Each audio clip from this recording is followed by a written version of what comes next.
आजाद को माशी तौर पर 10% रिजर्वेशन देने के मामले में सुप्रीम कोर्ट आज समाअत करेगा। आल आजाद के लोगों को माशी तौर पर 10% रिजर्वेशन दिए जाने के मरकजी हुकूमत के फैसले को सुप्रीम कोर्ट में एक एनजीओ के जरिए चैलेंज किया गया है। इसे रद्द करने का मुतालबा किया गया है। अर्जी दाखिल करने वाले एनजीओ की दलील है कि मरकजी हुकूमत ने सुप्रीम कोर्ट के 50% से ज्यादा रिजर्वेशन देने पर पाबंदी के फैसले की खिलाफवर्जी की है।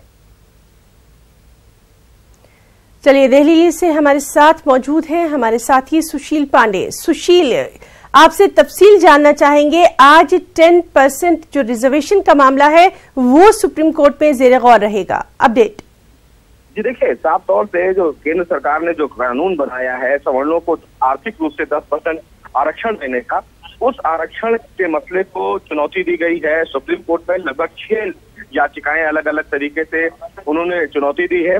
सब लोगों की याचिका में यही कहा गया है कि जो 1992 का 9 जजों का जो फैसला है इंदिरा साहनी का, जिस फैसले में सुप्रीम कोर्ट ने ये कहा है कि आरक्षण देने का जो गैप है वो 50% ही होना चाहिए, यानी कि 50% से ज्यादा आप आरक्षण नहीं दे सकते हैं। और इस आदेश का वायलेशन है ऐसी याचिका में कहा गया है और इस पूरे याचिका पर दोबारा विचार करने के लिए सुप्रीम कोर्ट से मांग की गई है।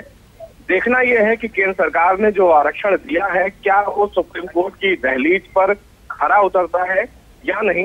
इससे पहले नरसिम्हा राव की जो सरकार थी तत्कालीन, उन्होंने भी सवर्णों को 10% आरक्षण देने की मंडल कमीशन की रिपोर्ट को रिकमेंड किया था, लेकिन सुप्रीम कोर्ट ने उसको खारिज कर दिया था।